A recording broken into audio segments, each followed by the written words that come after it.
Welcome back to Endorse or Remorse. This video is going to be a little bit different. I'm going to get real with you and talk about an SNRI that helped me navigate an extremely difficult time period in my life. I'm also going to get into some of the other coping mechanisms that I use to get me out of this dark place, and I hope that it helps someone that is dealing with similar issues.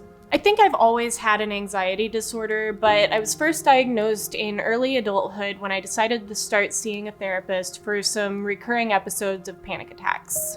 I was escaping to the bathroom at work to cry. I was running downstairs to my car to go for a drive and cry. This was my reality with a normal amount of stress in a high-stress work environment with hard deadlines and intense professionalism required. And panic attacks were something that I was experiencing outside of work as well in a similar type of environment. The therapy taught me some great coping strategies that were enough for me to deal with that, like meditation, reciting mantras, tactile awareness, and breathing exercises. But I was always very mind over matter and resistant to taking any kind of medication that would upset my natural balance. But why did I change my mind about that? For the same reason I'm pretty sure you're thinking about changing your mind about that, because life hit fast. And it hit hard, and it hurt.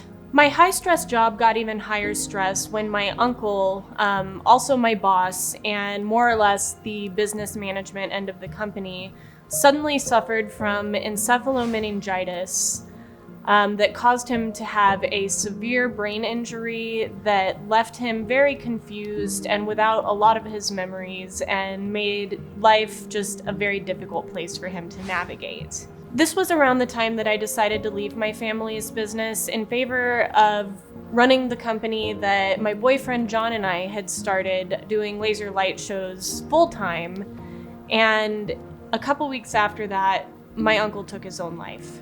Me and my family all kind of felt the weight of the world at that point, I think, and kind of went on our own separate paths to cope with what we felt was our role in what happened, because we all felt responsible to some degree and needed some time to process our grief. Tell me down in the comments if you're here because loss is something that you're dealing with. Shortly thereafter, John took a 20-foot fall, resulting in a nasty injury and shattered his pelvis. I spent like 2 weeks at his bedside on a cot in California, across the country where he was working on a laser job when it happened. There was actually a period of time when he was in the hospital that mentally he wasn't there, and he insisted that we were on the job site. Which was funny because it was not because of a traumatic brain injury, it was the insane amount of drugs that they had him on. But at one point, it reminded me so much of my uncle that I found myself having to run into the bathroom to have a panic attack right there, as far away from my safe place as I could possibly be. So it was when I was able to finally get John home. Shout out to United Airlines for all the help they gave us to make that happen. It was after I got home and spent about an hour in the shower in the fetal position, just laying there crying and thinking about how life had put entirely too much on me, with having to run our laser business by myself, with feeling like my family's business was going to suffer, with feeling like the reason that my uncle died was because I had left, and it felt like I deserved it. I had fully reached the limit of my coping abilities. I felt alone. I wanted to die. I did not want to do to my family what my uncle had done to us. So instead, I picked up the phone and I called my therapist, and he gave me the number to Baylor Psychiatric. I told them that I was experiencing thoughts of suicide, and they gave me an emergency appointment, and I was seen the next day. There is no reason to wait until you get to this point to seek assistance. So if this is where you are, pause the video, stop now, make the appointment. Pause the video, do it now.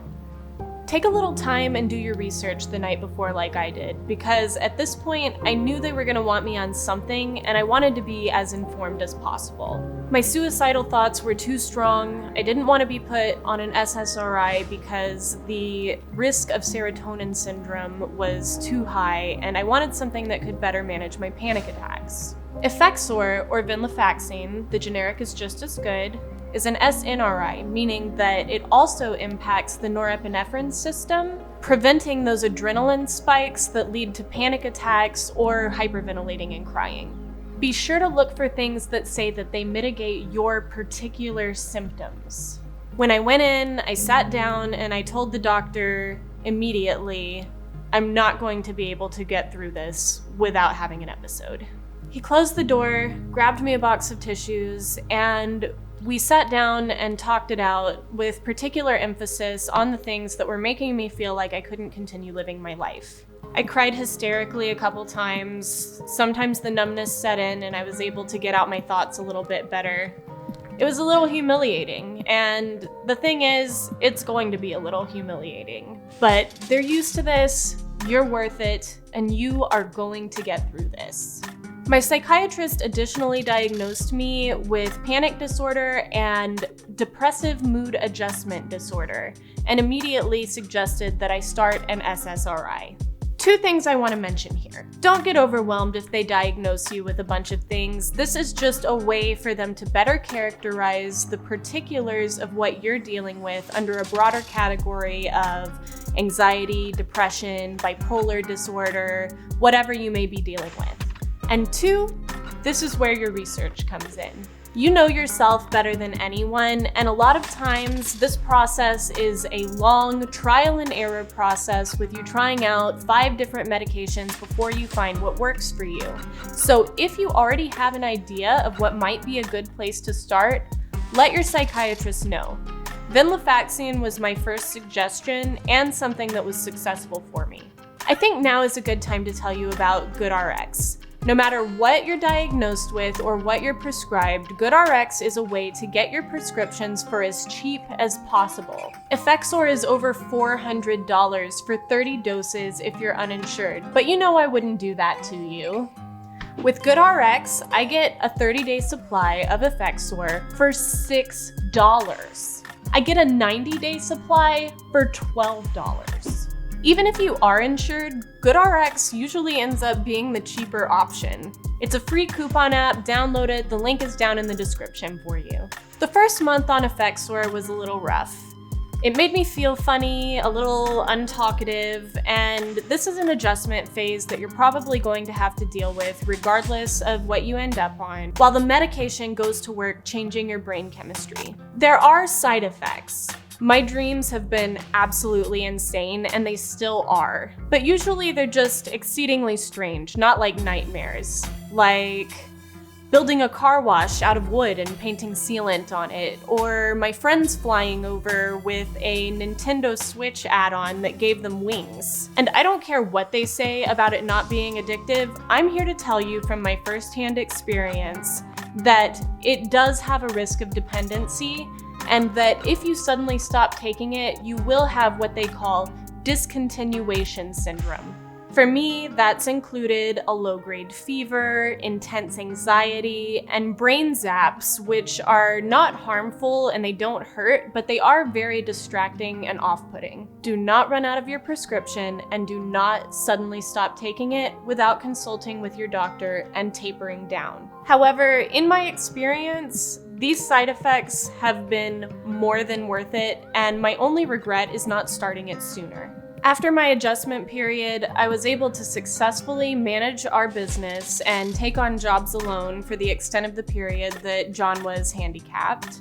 I was able to take care of him throughout his injury, and I was able to start a YouTube channel during a global pandemic.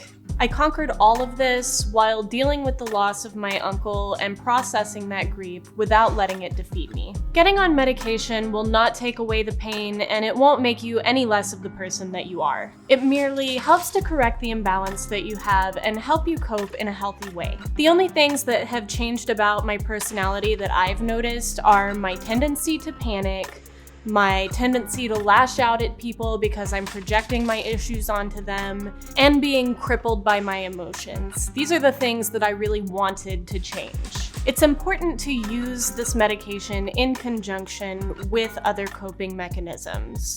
Lean on your friends and family. Take the space if you need it, but also reach out to the people that care about you. Eat some cheese or have some takeout in front of the TV. It's important to note that it's okay for you to treat yourself to your favorite foods or to hobbies to keep your mind busy, but now is not the time to overindulge in substances like drugs or alcohol that are going to maybe make you feel like they help, but ultimately harm your brain chemistry and actually make coping more difficult in the long run. I know it might feel like the last thing you want to do right now, but look for reasons to smile. Sometimes that was as simple as watching my dog play in the backyard and have a cup of coffee in the morning, and sometimes it was learning how to do a wheelchair wheelie and see who could stay up longer. And forgive yourself. Something that helped me forgive myself for not doing more to help my uncle was writing him a letter, telling him all the things that I wish I had said before he died,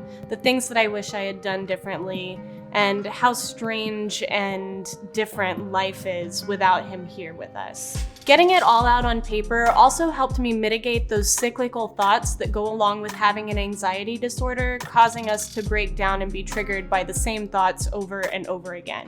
Also, forgive yourself for those days that you slept all day, for the days you weren't productive, for the projects that you started and didn't finish, for the time that you drank a little too much and made a fool of yourself when you were just seeking relief. Every day is a fresh start and a new challenge. Every passing moment is a new opportunity to start taking better care of yourself and move forward. If you're still stuck here, it's the little things like taking a shower, making yourself a sandwich, putting on real clothes. Baby steps will get you out of this funk, and it's not forever. This particular video is not about a product that I endorsed, but about finding the product that worked best for me and finding the product that works best for you and your particular issues. What I am endorsing in this video is making your mental health a priority. No matter how alone you feel, you aren't. There are hundreds of millions of us in the world dealing with mental health issues while having to cope with what life throws at us. And we're all here with you, just trying to figure it out. If you felt like this video was helpful to you or might help someone you know, please give it a like. To find out what other products I endorse and the ones that gave me remorse, be sure to subscribe, and I will show you the things that made my life easier and the ones that didn't. Let me know below in the comments what other products you'd like to see me review or other topics you'd like me to cover. If you're having thoughts of hurting yourself, please reach out right now to the National Suicide Hotline at 1-800-273-8255. You can also text them or chat with them online. Thanks for joining me for this special episode of Endorse or Remorse, and I'll see you next time.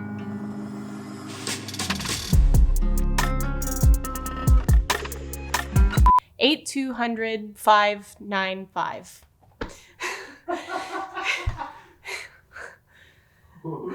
I don't know what happened. GoodRx off. Venlafaxine, the generic.